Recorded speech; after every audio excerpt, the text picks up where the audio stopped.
नमस्कार साथियों। तो आज जो हमारी क्लास रहेगी वह रहेगी हमारे प्रत्यावर्ती धारा सिद्धांत की भाग 2। भाग 1 में हमने लास्ट टॉपिक पढ़ा था औसत मान के बारे में।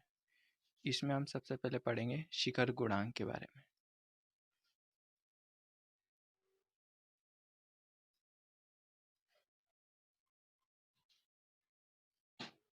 शिखर गुणांक मतलब पीक फैक्टर।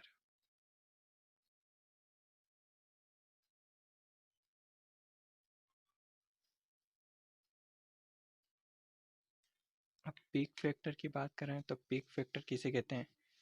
तो किसी प्रत्यावर्ती राशि के शिखर मान तथा आरएमएस मान के अनुपात को शिखर गुणांक कहते हैं।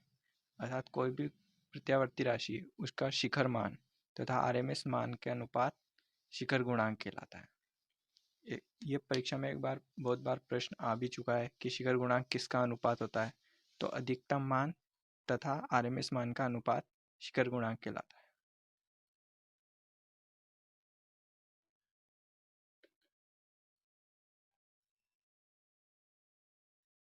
अधिकतम मान व आरएमएस मान जो कि हमने भाग 1 में पढ़ा था का अनुपात क्या कहलाता है? शिखर गुणांक। अब इसके हम सूत्र निकालते हैं। शिखर गुणांक तो शिखर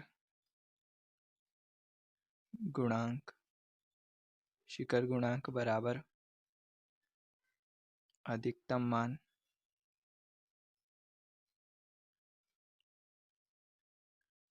बटा आरएमएस मान।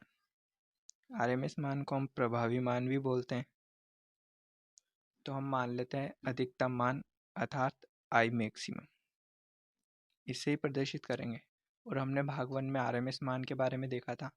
तो आरएमएस मान को कैसे याद करते हैं? अगर हम अधिकतम मान में √2 का भाग देते हैं तो आरएमएस मान प्राप्त होता है।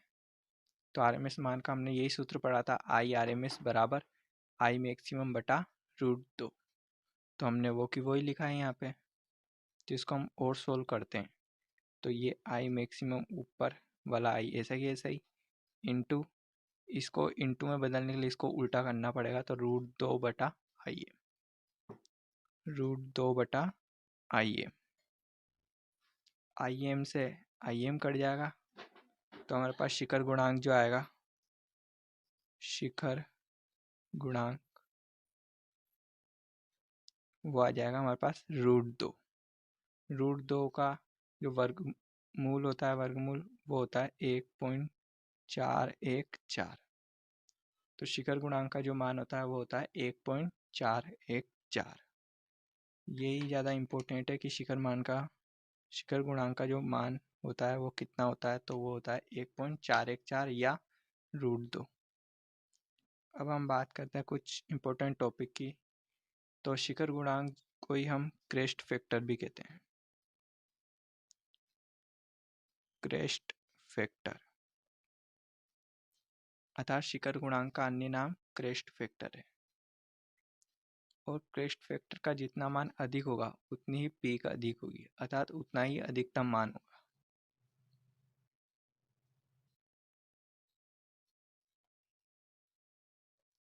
क्रेस्ट फैक्टर का मान जितना अधिक होगा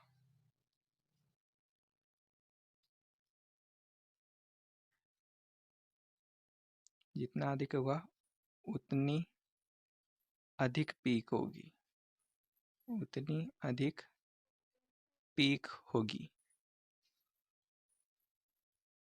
तो ये आप ध्यान में रखें। अगला टॉपिक आता हमारा रूप गुणांक।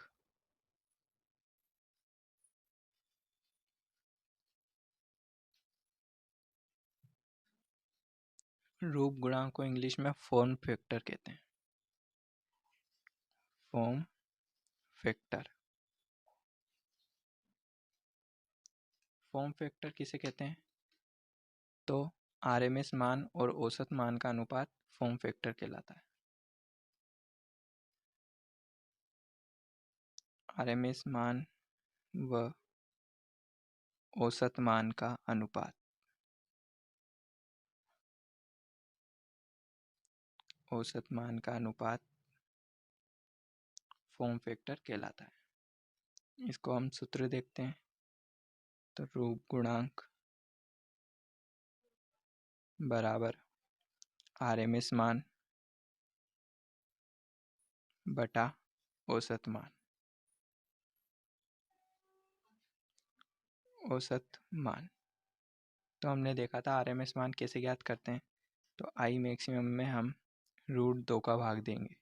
तो आरएमएस मान का हमने ये सूत्र देखा था, IM बटा √2। अब फिर ये वाला बटा, और औसत मान का हमने देखा था 2IM बटा पाई। हमने औसत मान का भाग 1 में यही सूत्र देखा था कि औसत मान बराबर 2IM बटे पाई। इसको हम सोल्व करेंगे आगे। तो ऊपर IM बटा √2 ऐसे कैसे रहने देंगे, और इसको अगर इनटू में चेंज करना है तो इसको उल्टा करेंगे। तो ये आएगा हमारे पास पाई बटा 2IM। जब हम इसको सोल्व करते हैं, ये IM से ये IM कट जाता है, तो हमारे पास रूप गुणांक जो आता है वो आता है रूप गुणांक बराबर, यहाँ ऊपर क्या बचा पाई, ये बचता है पाई बटा 2√2। जब हम इसको सोल्व करते हैं तो हमारे पास आता है 1.11। तो रूप गुणांक का जो मान होता है वो होता है 1.11 या पाई बटा 2√2। तो ये होता है रूप गुणांक। अब बात करते हैं हम डीसी व स्क्वायर वेव के लिए पीक फैक्टर तथा फॉर्म फैक्टर का मान।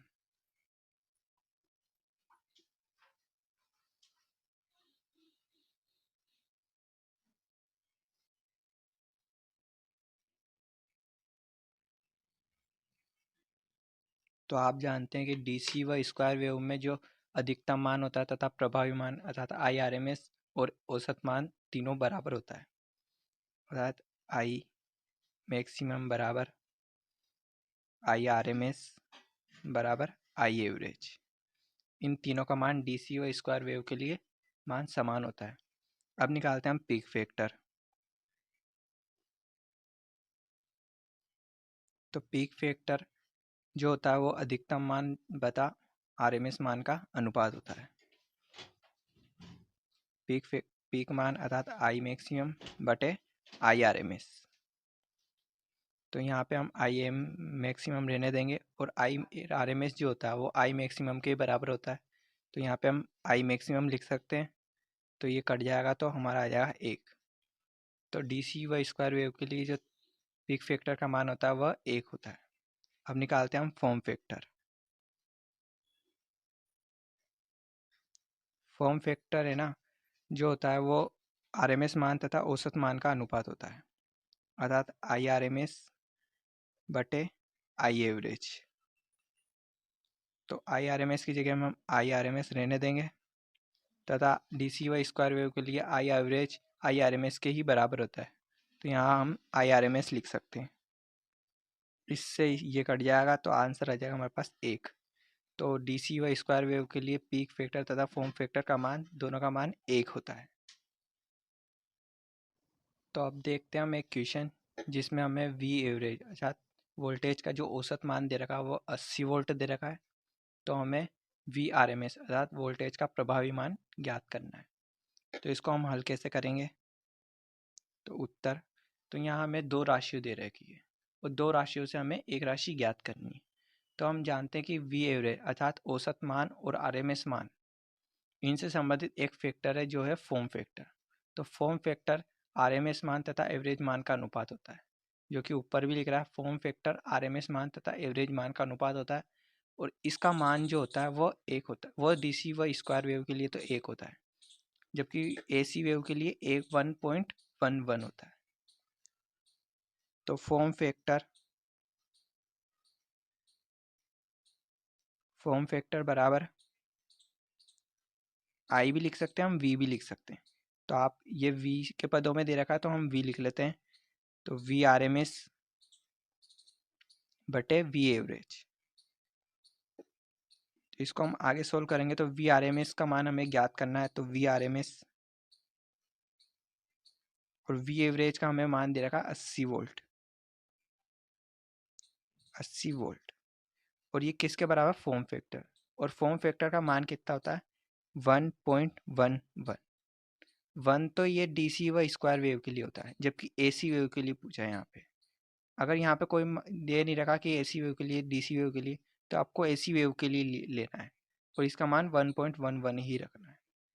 तो इसको आगे सोल्व करेंगे तो वी आर एम एस बराबर ये 80 1.11 से गुणा हो जाएगा 1.11 इंटू 80। ये पॉइंट हटाएंगे तो नीचे 2 जीरो लगेगी, एक जीरो से एक जीरो कट जाएगी और 8 को 111 से गुणा करेंगे तो 888 और एक जीरो, एक पॉइंट, एक अंक छोड़ के पॉइंट लग जाएगा, तो आ जाएगा हमारे पास 88.8 volt. V R M S आ जाएगा हमारे पास 88.8 वोल्ट। अब बात करते हैं हम अग्रगामी व पश्चगामी राशि के बारे में कि अग्रगामी व पश्चगामी राशि क्या होती है। अग्रगामी, अग्रगामी को हम इंग्लिश में लीडिंग बोलते हैं, लीडिंग। व पश्चगामी, पश्चगामी अर्थात लेगिंग।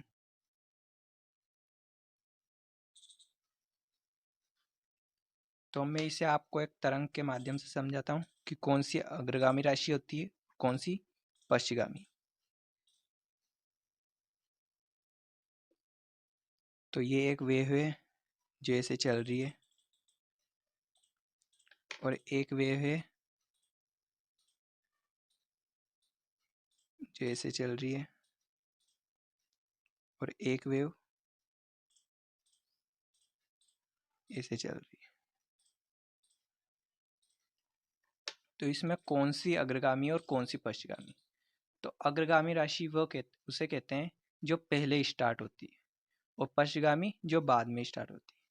अब एक तो ये वाली वेव है, एक ये नीली कलर की, एक ये लाल कलर की यहाँ से। तो इन तीनों में से कौन सी सबसे पहले स्टार्ट हो रही है? तो ये वाली पहले स्टार्ट हो रही है, तो ये अग्रगामी है, ये अग्रगामी। और ये वाली वेव ये बाद में स्टार्ट हो रही है, सबसे बाद में, तो ये पश्चगामी, पश्चगामी। अर्थात ये नीली कलर की वेव से तुलना करने पर तो ये वाली जो वेव है वह अग्रगामी और ये वाली वेव है वह पश्चगामी। तो ये पश्चगामी व अग्रगामी के बारे में। अग्रगामी को हम लीडिंग बोलते हैं और पश्चगामी को हम लेगिंग बोलते हैं। तो अब देखते हैं हम शक्ति गुणांक अर्थात पावर फैक्टर के बारे में। तो पावर फैक्टर किसे कहते हैं? एसी परिपथ में धारा तथा विभव के मध्य बनने वाले कोण की कोज्या को पावर फैक्टर कहते हैं। अर्थात किसे कहते हैं पावर फैक्टर? विभव तथा धारा के मध्य बनने वाले कोण की कोज्या को पावर फैक्टर कहते हैं।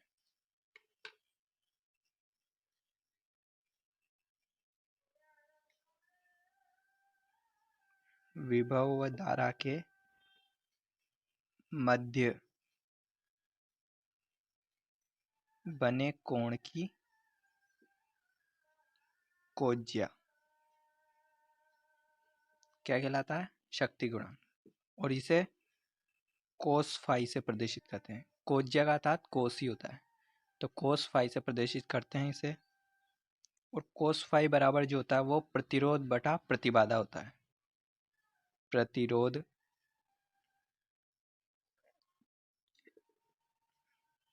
बटा प्रतिबाधा, प्रतिरोध बटा प्रतिबाधा। तो प्रतिरोध तो हमारा आर होता है और प्रतिबाधा को हम कहते हैं जेड, जेड से प्रदर्शित होते हैं। तो प्रतिबाधा क्या होती है? प्रतिबाधा उसे कहते हैं ऐसी परिपथ में अर्थात प्रत्यावर्ती परिपथ में कुल प्रतिरोध, प्रत्यावर्ती परिपथ का कुल प्रतिरोध प्रतिबाधा कहलाती है। अर्थात हमने प्रत्यावर्ती परिपथ में कोई युक्ति जोड़ी तो उसका प्रतिरोध तो प्रतिरोध कहलाएगा, तथा उससे संबंधित चालक, उपभोग युक्ति तथा हमने कोई सी भी युक्ति लगाई है तो उस सब का कुल प्रतिरोध प्रतिबाधा कहलाता है। तो कोस फाई बराबर जो होता है वो आर अपॉन जेड होता है। ये मात्रकहीन होता है, ये मात्रकहीन होता है। इसका मान जो होता है वो 0 से 1 के बीच में होता है। इसका मान 0 से 1 के बीच होता है। अब बात करें कोस फाई बराबर और क्या होता है, तो कोस फाई बराबर सक्रिय शक्ति बटा आभासी शक्ति होता है। सक्रिय शक्ति बटे आभासी शक्ति। इसको मैं अभी आपको समझाऊंगा ये कैसे हुआ। अभी हम पढ़ेंगे प्रत्यावर्ती परिपथ में शक्तियाँ, तो उससे आपको पता चलेगा ये कोस पाई बराबर सक्रिय शक्ति बटा आभासी शक्ति कैसे होता है। अब देखते हैं हम प्रत्यावर्ती परिपथ में शक्तियाँ। तो प्रत्यावर्ती परिपथ में शक्तियाँ 3 प्रकार की होती हैं। पहली होती है आभासी शक्ति।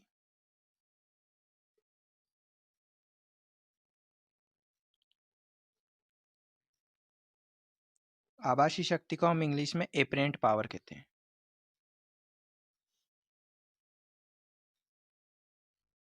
Apparent power. तो किसी प्रत्यावर्ती परिपथ में विभव तथा धारा का गुणनफल आभासी शक्ति कहलाती है। ऐसी परिपथ में अर्थात प्रत्यावर्ती परिपथ में विभव व धारा का गुणनफल क्या कहलाता है, आभासी शक्ति। इसे हम एस से प्रदर्शित करते हैं, तो विभव इंटू धारा। तो ये आभासी शक्ति का सूत्र है। इससे हम बहुत सारे न्यूमेरिकल भी करते हैं।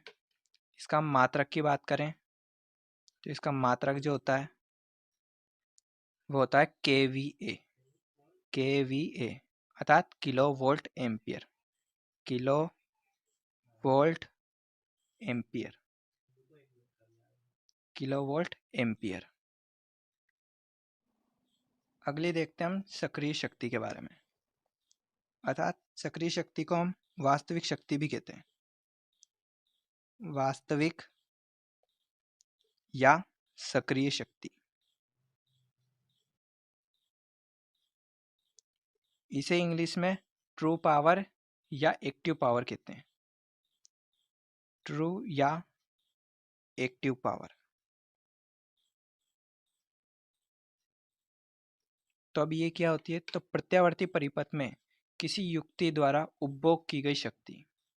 कोई भी प्रत्यावर्ती है जिसमें अर्थात लैंप जुड़ा हुआ है, तो उसके द्वारा जो उपभोग शक्ति कर रहे हैं हम, उपभोग जिस शक्ति का उपभोग कर रहे हैं वह वास्तविक या सक्रिय शक्ति है। तो किसी ऐसी परिपथ में उपभोग की गई शक्ति, उपभोग की गई शक्ति क्या कहलाती है, वास्तविक शक्ति या सक्रिय शक्ति। इसे हम P से प्रदर्शित करते हैं और ये वोल्टेज इंटू धारा इंटू कोस फाई अर्थात पावर फैक्टर के गुणनफल के बराबर होती है। ये वास्तविक शक्ति या सक्रिय शक्ति का सूत्र है। इससे भी न्यूमेरिकल आ जाते हैं। इसके हम मात्रक की बात करें तो इसका जो मात्रक होता है वो होता है किलोवाट। KW। इसका जो मात्रक होता है वो होता है किलोवाट।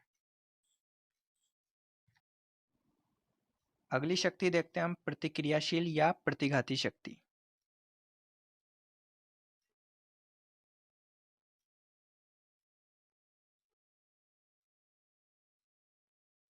प्रतिक्रियाशील शक्ति, इसे हम प्रतिघाती शक्ति भी कहते हैं और इसे को इंग्लिश में रिएक्टिव पावर कहते हैं।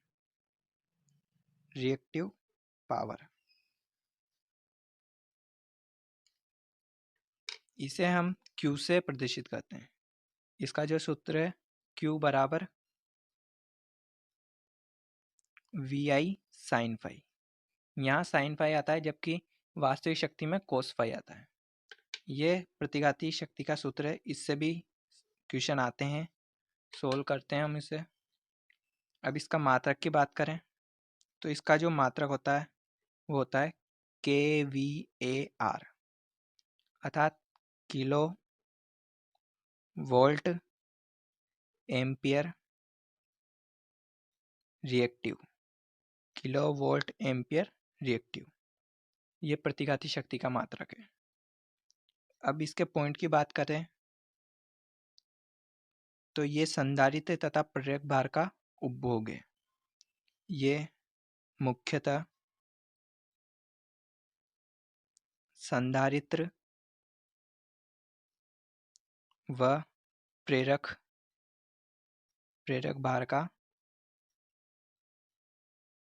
उपभोग है या उपभोग करती है। ये शक्ति प्रेरक या संधारित्र भार का उपभोग करती है। अब देखते हैं हम शक्ति त्रिभुज के बारे में।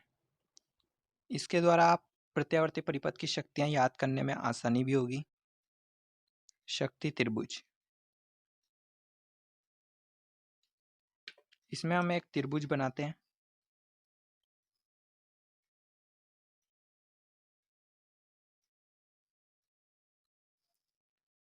यह होता है हमारा फाई, विभव व धारा के मध्य बनने वाला कोण। अब जो इस त्रिभुज का आधार होता है वो वास्तविक शक्ति को प्रदर्शित करता है। वास्तविक शक्ति जिसे हम P से प्रदर्शित करते हैं, तथा इसका मात्रक क्या होता है? इसका मात्रक किलोवाट। इस त्रिभुज का जो लंब है वह प्रतिघाती शक्ति को प्रदर्शित करता है। प्रतिघाती शक्ति, इसे हम Q से प्रदर्शित करते हैं तथा इसका मात्रक जो होता है वो होता है kVAR। और जो इसका कर्ण होता है वह आभासी शक्ति को प्रदर्शित करता है। आभासी शक्ति, इसे हम S से प्रदर्शित करते हैं और इसका जो मात्रक होता है वो होता है kVA अर्थात किलो वोल्ट एम्पियर। तो इससे आप सारी तीनों शक्तियों को आप याद भी रख सकते हैं, इसको किससे प्रदर्शित करते हैं तथा इसको मात्रक क्या है। इनका सूत्र भी हम डायरेक्ट लिख लेते हैं यहाँ पे। तो S बराबर जो होता है वोल्टेज इंटू धारा का गुणनफल, यह आभासी शक्ति का सूत्र है। वास्तविक शक्ति का जो सूत्र है वो है P बराबर VI कोस फाई, या वास्तविक शक्ति का सूत्र है। प्रतिघाती शक्ति का सूत्र क्या है? P बराबर VI साइन फाई, ये प्रतिघाती शक्ति का सूत्र है। अब बात करते हैं हम, यहाँ एक त्रिभुज है और वो भी समकोण त्रिभुज। तो यहाँ भी हम पाइथागोरस प्रमेय लगाएंगे। तो पाइथागोरस प्रमेय से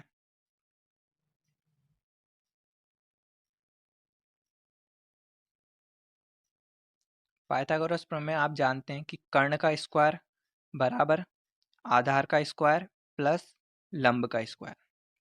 तो यहाँ आधार का स्क्वायर प्लस लंब का स्क्वायर बराबर कर्ण का स्क्वायर। तो यहाँ आधार क्या है?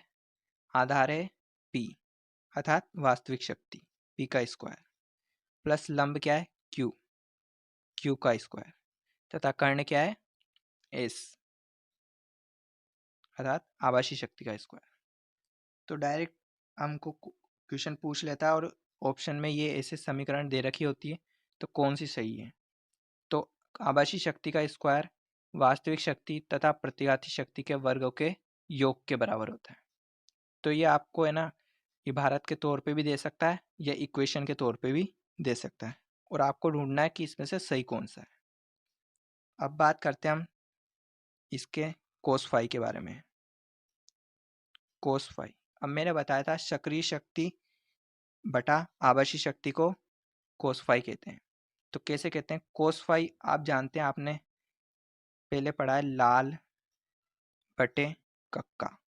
लाल बटे कक्का के बारे में आपने कहीं ना कहीं 10th क्लास में पढ़ा होगा। तो ये वाला जो होता है साइन को प्रदर्शित करता है, ये कोस को, ये टेन को, फिर ये कोट को, ये सेक को और ये कोसेक को। तो हमें यहाँ कोस से काम है, तो कोस से साइन फिर कोस। कोस अर्थात आधार बटे कर्ण, आधार बटे कर्ण। तो यहाँ आधार क्या है? वास्तविक शक्ति। तो वास्तविक शक्ति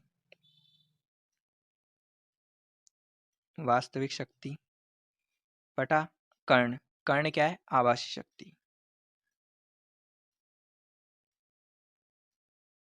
आभासी शक्ति। तो कोस फाई जो होता है वो वास्तविक शक्ति बटे आभासी शक्ति का अनुपात होता है, या वास्तविक शक्ति को हम सक्रिय शक्ति भी कहते हैं। तो सक्रिय शक्ति व आभासी शक्ति का अनुपात कोस फाई अर्थात पावर फैक्टर होता है। तो यही था जो आपको मैं बताना चाहता था कि ये लाल बटे कक्के से निकालेंगे हम और त्रिभुज से निकालेंगे। तो इससे आप ये तीनों शक्ति को याद भी रख सकते हैं। इसके मात्रक बहुत ज़्यादा इंपॉर्टेंट है, डायरेक्ट परीक्षा में बहुत बार पूछ लिया गया है कि आभासी शक्ति का मात्रक क्या होता है। तो आभासी शक्ति का मात्रक केवीए, प्रतिघाती शक्ति का केवीएआर। इसकी फुल फॉर्म भी बहुत बार पूछी गई है, किलो वोल्ट एम्पियर रिएक्टिव। वास्तविक शक्ति का मात्रक केडब्ल्यू अर्थात किलोवाट। अब बात करते हैं हम कुछ प्रत्यावर्ती परिपथों के बारे में। तो हम जो प्रत्यावर्ती परिपथ देखेंगे वो शुद्ध रूप है, और आप जानते हैं कोई भी प्रत्यावर्ती परिपथ शुद्ध रूप नहीं हो सकता, ये ओनली काल्पनिक होते हैं। तो सबसे पहले आता है हमारा शुद्ध प्रतिरोधी परिपथ अर्थात प्योर आर सर्किट।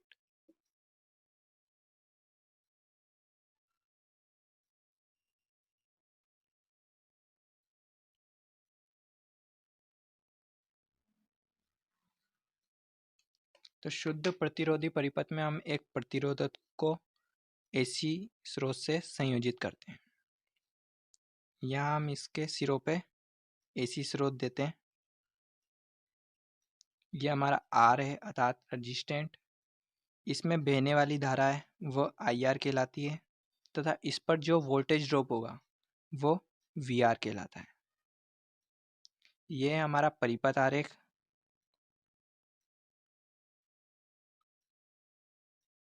ये हमारा प्योर आर सर्किट का परिपथ आरेख है। अब देखते हैं हम इसके फेजर डायग्राम अर्थात सदिश आरेख के बारे में।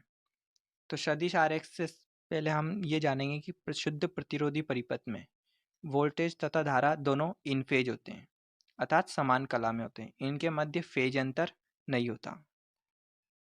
फेज अंतराल किसे कहते हैं? तो विभव व धारा के मध्य फेज में होने वाला अंतर फेज अंतराल कहलाता है। तो इसमें जो होता है शुद्ध प्रतिरोधी परिपथ में वो 0 डिग्री होता है, फेज अंतराल 0 डिग्री होता है।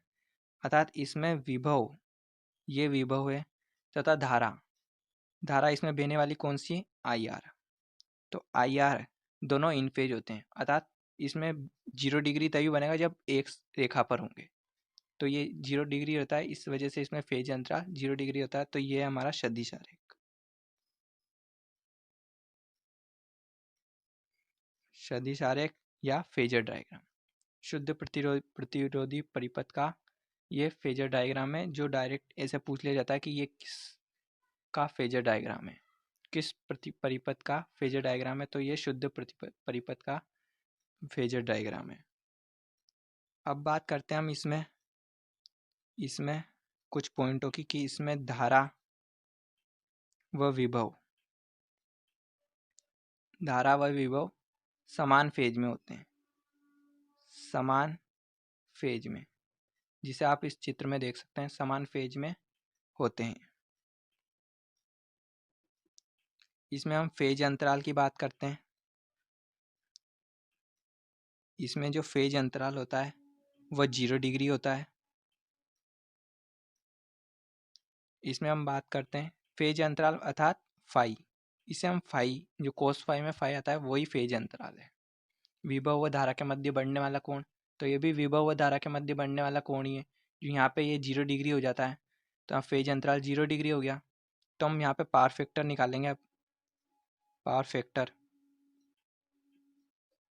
तो इस परिपथ के लिए, शुद्ध प्रतिरोधी परिपथ के लिए पावर फैक्टर जो होता है कोस फाई, अर्थात फाई का मान रखेंगे हम। यहाँ पे निकाला 0 डिग्री, तो कोस 0 डिग्री, और कोस 0 डिग्री का मान आपको ट्रिग्नोमेट्री सारणी से ज्ञात करना पड़ेगा, तो वो आपको याद करनी पड़ेगी। तो कोस 0 का मान जो होता है वह 1 होता है। तो शुद्ध प्रतिरोधी परिपथ में पावर फैक्टर का जो मान होता है 1 होता है। और आप जानते हैं कि कोस का अधिकतम मान 1 ही होता है। तो ये पावर फैक्टर इस परिपथ के लिए सर्वाधिक होता है अर्थात अधिकतम होता है। इस परिपथ के लिए पावर फैक्टर का अधिकतम मान होता है जो 1 होता है। अब बात करते हैं मैं यहाँ पे शक्ति व्यय की। शक्ति व्यय जो होता है P बराबर वी आई कोस फाई। यहाँ पे हम वास्तविक शक्ति ही देखते हैं, तो P बराबर वी आई कोस फाई, तो P बराबर वी आई कोस 0 डिग्री, और कोस 0 डिग्री का आपको मान पता है 1 होता है, तो यहाँ पे आ जाता है P बराबर वी आई। तो यहाँ जो होती है वास्तविक शक्ति वो आभासी शक्ति ही होती है, अर्थात आभासी शक्ति होती है। और इसमें अगर प्रतिघाती शक्ति देखते हैं हम, प्रतिघाती शक्ति जो होती है P बराबर वी आई साइन फाई, तो P बराबर वी आई साइन और फाई का मान 0 डिग्री, तो P बराबर V I sine 0 degree. Sine 0 degree का मान आपको पता है 0 डिग्री होता है, तो 0 को हम वी आई से गुणा करेंगे तो 0 ही आ जाता है, तो इसका मान 0 होता है। तो शुद्ध प्रतिरोधी परिपथ के लिए प्रतिघाती शक्ति का मान 0 होता है, तथा वास्तविक शक्ति का मान आभासी शक्ति, क्योंकि आभासी शक्ति का सूत्र P बराबर वी आई होता है, तो वास्तविक शक्ति का मान आभासी शक्ति के बराबर होता है। शुद्ध प्रतिरोधी परिपथ के बारे में कुछ खास पॉइंट बताऊं तो इसमें जो शक्ति की आवृत्ति होती है, शक्ति की आवृत्ति वो सप्लाई आवृत्ति की दोगुनी होती है, वो सप्लाई आवृत्ति की दोगुनी होती है। और ये जो परिपथ है ये धारा का विरोध करता है या आवेश प्रवाह की दर का विरोध करता है। आवेश धारा का प्रवाह या आवेश में परिवर्तन की दर, आवेश में परिवर्तन की दर या धारा का विरोध करता है। शुद्ध प्रतिरोधी परिपथ है वह आवेश में परिवर्तन की दर तथा धारा का विरोध करता है।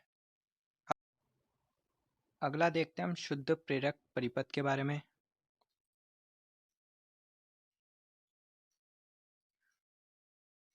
शुद्ध प्रेरक परिपथ,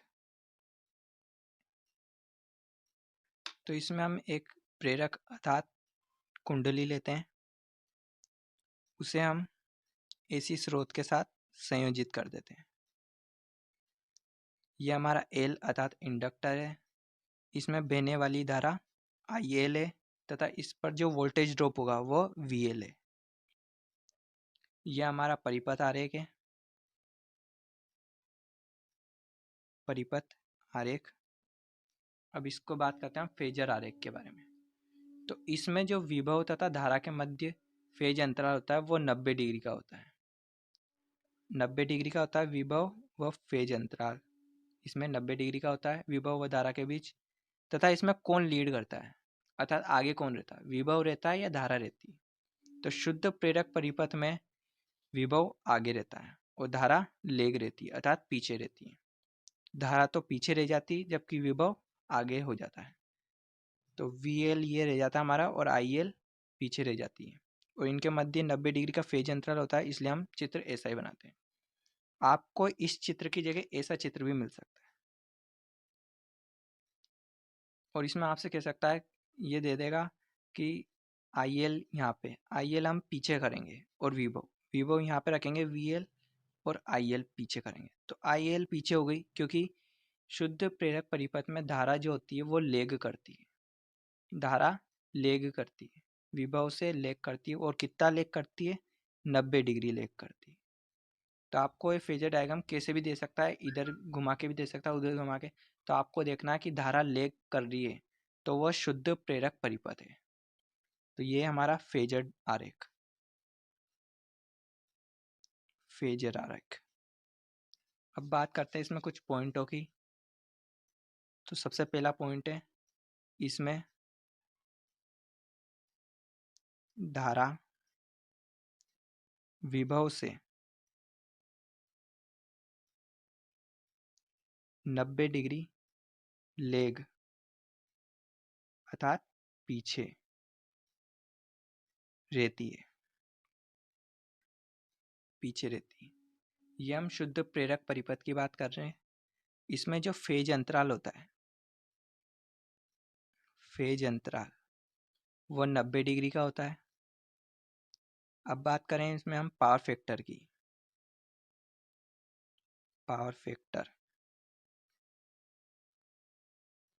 फेज अंतराल का अर्थ है मतलब विभव व धारा 90 डिग्री अगर अंतर है, फेज अंतर है, तो आप इससे समझ जाइए कि जैसे ये विभव है, ये विभव है जो आगे चलता है, तो इससे 90 डिग्री पीछे चलेगी, तो बाद में शुरू होगी 90 डिग्री बाद में। यहाँ पे 0 डिग्री होता है और यहाँ पे 90 डिग्री, तो यहाँ 90 डिग्री बाद में शुरू होती है धारा, ए से चलती है। विभव व धारा के मध्य ऐसी तरंग वेव चलती है इसमें शुद्ध प्रेरक परिपथ में। तो ये जो अंतर है यहाँ से लेकर यहाँ तक का, ये जो अंतर है यही फेज अंतराल कहलाता है। अब बात करते हैं हम पावर फैक्टर की। तो पावर फैक्टर जो होता है वो होता है कोस फाई। कोस फाई में फाई का मान रखेंगे जो आया हमारा फेज अंतराल 90 डिग्री, तो कोस 90 डिग्री का मान जो होता है वो 0 होता है। तो शुद्ध प्रेरक परिपथ के लिए पावर फैक्टर का मान 0 होता है।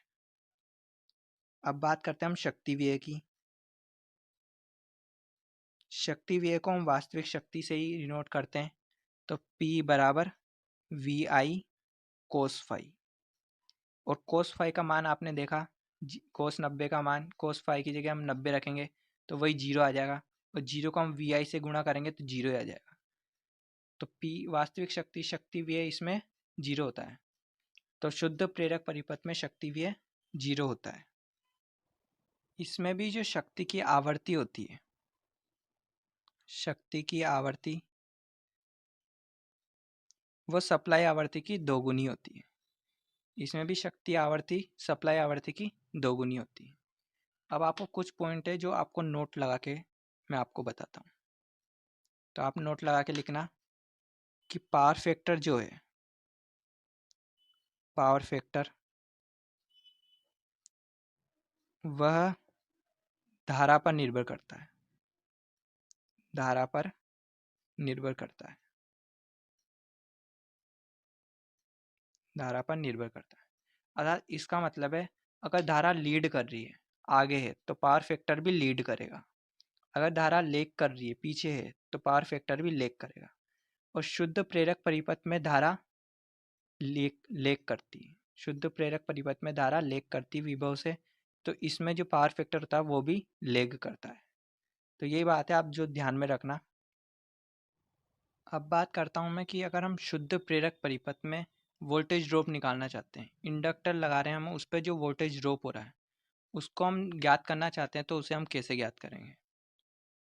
तो वी एल बराबर, तो V बराबर आपके ओम के नियम से जानते हैं आई आर होता है। तो आई आर की जगह आई में उसमें बहने वाली धारा आई एल, और इधर आर नहीं आएगा क्योंकि हम पढ़ रहे हैं शुद्ध प्रत्यावर्ती परिपथ के बारे में। तो प्रत्यावर्ती परिपथ में जो होता है वो प्रतिघात होता है, तो प्रतिघात को हम एक से प्रदर्शित करते हैं। और ये इंडक्टर के लिए तो यहाँ पे एक सेल आएगा। और एक सेल के बारे में आपको पता है, प्रेरक में प्रेरकत्व को अवरोधित करने वाला युक्त भाग प्रेरकीय प्रतिघात कहलाता है। प्रेरकत्व में अवरोध उत्पन्न करने वाला प्रेरकीय प्रतिघात कहलाता है। तो धारा और प्रेरकीय प्रतिघात का गुणनफल VL का मान निकालेगा, अर्थात इंडक्टर में जो वोल्टेज ड्रॉप होने वाला है उसका मान ज्ञात कर सकते हैं हम इससे। इसी से हम IL का मान भी निकाल सकते हैं एक सेल को इधर बेच के। तो इससे बहुत सारे न्यूमेरिकल भी आते हैं, तो आप इस सूत्र को भी ध्यान में रखें। अब देखते हैं हम शुद्ध संधारित्रीय परिपथ के बारे में। शुद्ध संधारित्रीय परिपथ अर्थात pure C circuit, pure capacitor circuit या सी सर्किट। तो इसमें हम एक संधारित्र लेते हैं, संधारित्र का प्रतीक चिन्ह ऐसा ही रहता है, तो उसे हम AC स्रोत के साथ संयोजित कर देते हैं। तो यह हमारा कैपेसिटर C है, इस पर वोल्टेज ड्रॉप होने वाला VC है तथा इसमें प्रवाहित होने वाली धारा IC कैपेसिटर करंट है।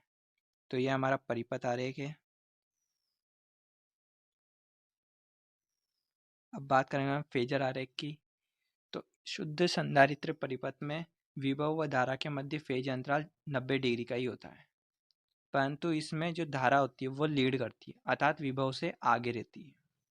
तो इसमें हम डायग्राम बनाएंगे, फेजर डायग्राम, जिसमें धारा आगे रहती है, आईसी आगे रहती है, वह वीसी विभव पीछे रह जाता है, और वो भी कितना, 90 डिग्री।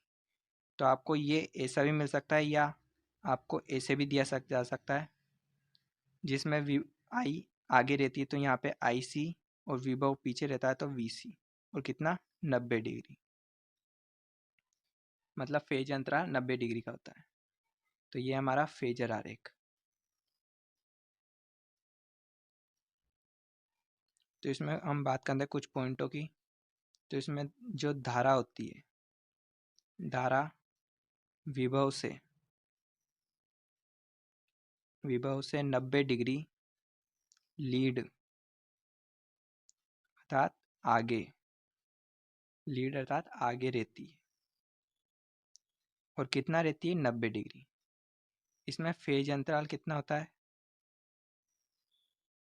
फेज अंतराल वो 90 डिग्री। इसमें हम कोस फाई की मान ज्ञात करते हैं, कोस फाई अर्थात पावर फैक्टर, तो कोस 90 डिग्री, तो इसका मान 0।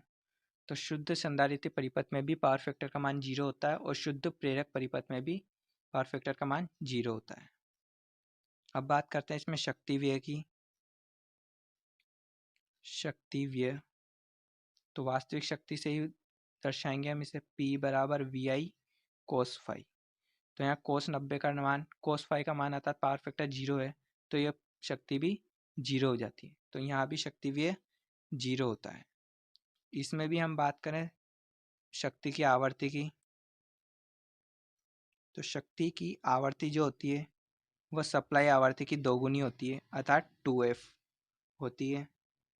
अब बात करें हम इसमें, अगर हम IC का मान निकालना चाहते हैं, तो ओम के नियम से पढ़ा है आपने, I बराबर क्या होता है, V अपॉन R।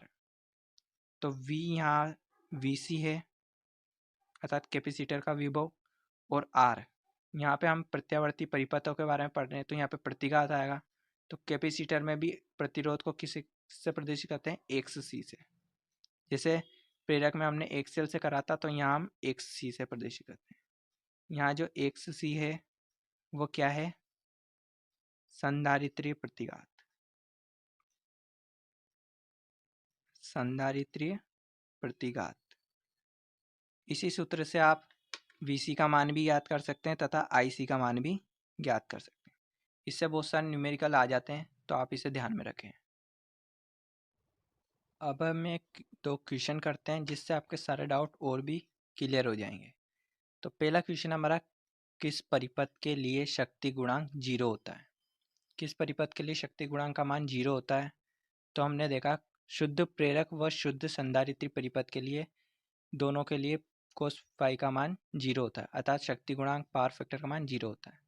यहाँ पे शुद्ध C और शुद्ध L दोनों के लिए, तो यहाँ पे हमारा राइट आंसर होगा डी। दूसरा क्वेश्चन है हमारा, किस परिपथ के लिए शक्ति गुणांक अधिकतम होता है। तो मैंने बताया था आपको, शुद्ध प्रतिरोधी परिपथ के लिए शक्ति गुणांक का मान 1 होता है, और कोस फाई का मान अर्थात कोस का मान सर्वाधिक 1 ही होता है। तो शुद्ध प्रतिरोधी परिपथ के लिए शक्ति गुणांक का मान अधिकतम होता है। तो अब बात करते हैं हम कुछ खास पॉइंट्स के बारे में, तो आप इसे नोट लगा के लिखना। तो यदि एक्सएल का मान ज़्यादा है XC से, तब क्या होगा, और XC का मान ज़्यादा है XL से, तब क्या होगा, और अगर XL बराबर XC है, XL और XC दोनों बराबर है, तब क्या होगा। तो XL बराबर है, अर्थात इंडक्टर का प्रभाव ज़्यादा है, अर्थात प्रेरक का प्रभाव ज़्यादा है। तो शुद्ध प्रेरक परिपथ में हमने देखा था कि धारा लेग करती है, शुद्ध प्रेरक परिपथ में धारा लेग करती है, तो धारा पावर फैक्टर पर निर्भर करता है, तो पावर फैक्टर भी लेग करेगा। तो इसमें पावर फैक्टर व करंट लेग करेगा।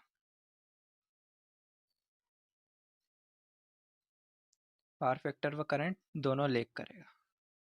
अब देखते हैं हम XC बड़ा है XL से, तो XC अर्थात संधारित्र का प्रभाव ज़्यादा है, अर्थात कैपेसिटर का प्रभाव ज़्यादा है, तो इसमें जो है जो धारा लीड करती है, अर्थात पावर फैक्टर भी लीड करेगा।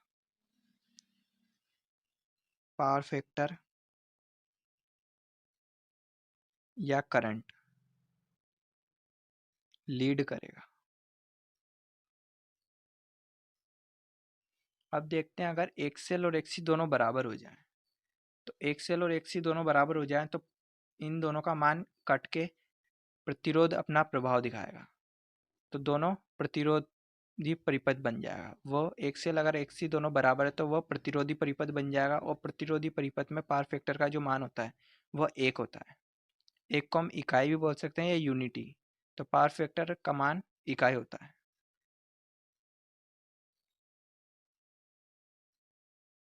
पावर फैक्टर यूनिटी होगा, यूनिटी अर्थात 1 होगा।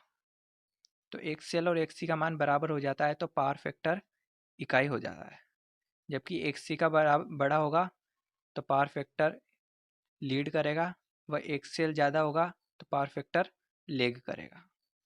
तो ये कुछ पॉइंट्स है जो आपको मैं बताना चाह रहा था, और कुछ अब मैं बताता हूँ आपको कुछ फैक्टर के बारे में, उनको किससे प्रदर्शित करते हैं, उनको क्या बोलते हैं इंग्लिश में, उनका क्या नाम है। तो सबसे पहले देखते हैं हम रजिस्टर के बारे में। तो कुछ अवयव के बारे में देखेंगे हम, कुछ महत्वपूर्ण घटक या अवयव। तो सबसे पहले देखेंगे हम रजिस्टर के बारे में, अर्थात प्रतिरोध। प्रतिरोध को इंग्लिश में रजिस्टर बोलते हैं। इसे R से प्रदर्शित करते हैं तथा इसका मात्रक ओम होता है। अब देखते हैं हम प्रेरकीय प्रतिघात के बारे में। प्रेरकीय प्रतिघात, तो प्रतिरोध तो आप जानते हैं धारा के मार्ग में उत्पन्न अवरोध, और प्रेरकीय प्रतिघात भी आप जान गए कि प्रेरकत्व के मार्ग में उत्पन्न अवरोध प्रेरकीय प्रतिघात कहलाता है। इसको इंग्लिश में क्या बोलते हैं, इंडक्टिव रिएक्टेंस। इंडक्टिव रिएक्टेंस, इसको हम XL से प्रदर्शित करते हैं, XL से, और ये भी एक तरह का प्रतिघात अर्थात प्रतिरोध ही है, तो इसका मात्रक भी ओम ही होता है। इसे XL से प्रदर्शित करते हैं। अब बात करते हैं हम संधारित्रीय प्रतिघात के बारे में।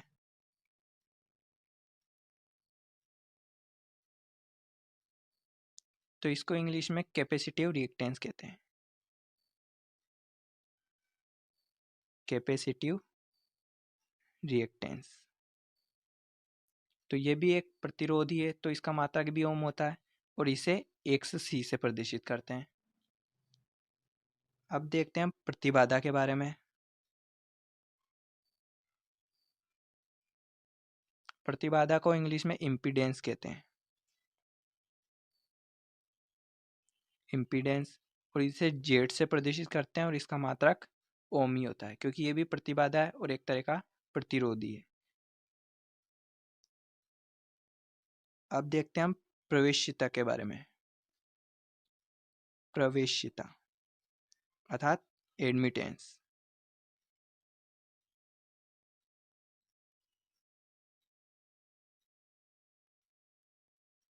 तो प्रवेश्यता को हम Y से प्रदर्शित करते हैं। प्रवेश्यता को हम Y से प्रदर्शित करते हैं। प्रवेश्यता होती क्या है, तो प्रतिबाधा का व्युत्क्रम, प्रतिबाधा का व्युत्क्रम ही प्रवेश्यता कहलाता है। तो Y बराबर क्या होता है, 1/Z। Y बराबर क्या होता है, 1/Z, अर्थात प्रतिबाधा का व्युत्क्रम प्रवेश्यता कहलाता है। तो हम इसके मात्रक की बात करते हैं। तो इसका मात्रक, Z का मात्रक आपको पता है ओम, ओम 1/ओम, तो ओम इनवर्स, या तो इसका मात्रक हो सकता है ओम इनवर्स या उल्टा ओम, जिसे हम महो भी बोलते हैं।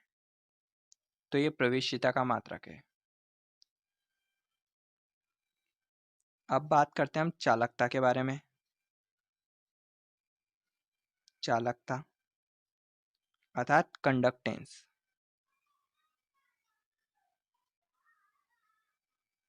कंडक्टेंस इसे हम जी से प्रदर्शित करते हैं। जी से ये प्रतिरोध का व्युत्क्रम होता है। प्रतिरोध का व्युत्क्रम अर्थात जी बराबर 1/r। इसका भी मात्रक, आर का मात्रक आप जानते हो ओम होता है, तो इसका मात्रक ओम इनवर्स मोह, या मोह को हम साइमन भी कहते हैं, साइमन। तो इसका कुछ भी मात्रक होता है ओम इनवर्स मोह या साइमन। तो जी बराबर 1/r अर्थात प्रतिरोध का व्युत्क्रम कंडक्टेंस चालकता कहलाती है। क्योंकि आप जानते हैं प्रतिरोध जितना ज़्यादा होगा चालकता भी उतनी कम होगी, प्रतिरोध जितना अधिक होगा चालकता उतनी कम होगी, तथा प्रतिरोध कम होता है तो चालकता अधिक होती है। आप देखते हैं हम प्रेरक अनुग्रहिता के बारे में। प्रेरक अनुग्राहिता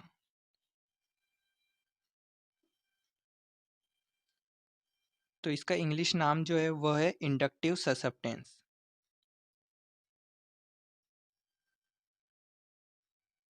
इंडक्टिव ससेप्टेंस इसे हम बी एल से प्रदर्शित करते हैं। बी एल से प्रेरक अनुग्राहिता। प्रेरक अनुग्राहिता जो है वो प्रेरकीय प्रतिघात का व्युत्क्रम है। अगर आप जानते चालकता प्रतिरोध का व्युत्क्रम चल रहा है, प्रवेशिता प्रतिबाधा का व्युत्क्रम चल रहा है, और प्रेरक अनुग्राहिता प्रेरकीय प्रतिघात का व्युत्क्रम चल रहा है, अर्थात 1/1 सेल। तो एक सेल का मात्रक जानते हैं आप ओम होता है, तो इसका मात्रक भी प्रेरक अनुग्राहिता का मात्रक भी ओम महो या ओम इनवर्स या साइमन होता है। तो ये प्रेरक अनुग्राहिता। अब बात करते हैं हम संधारित्र अनुग्राहिता के बारे में।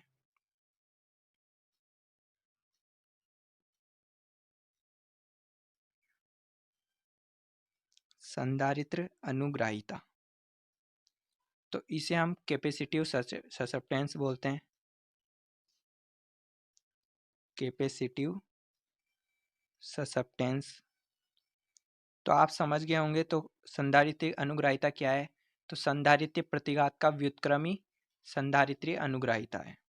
इसे हम बी और सी से प्रदर्शित करते हैं, बी सी।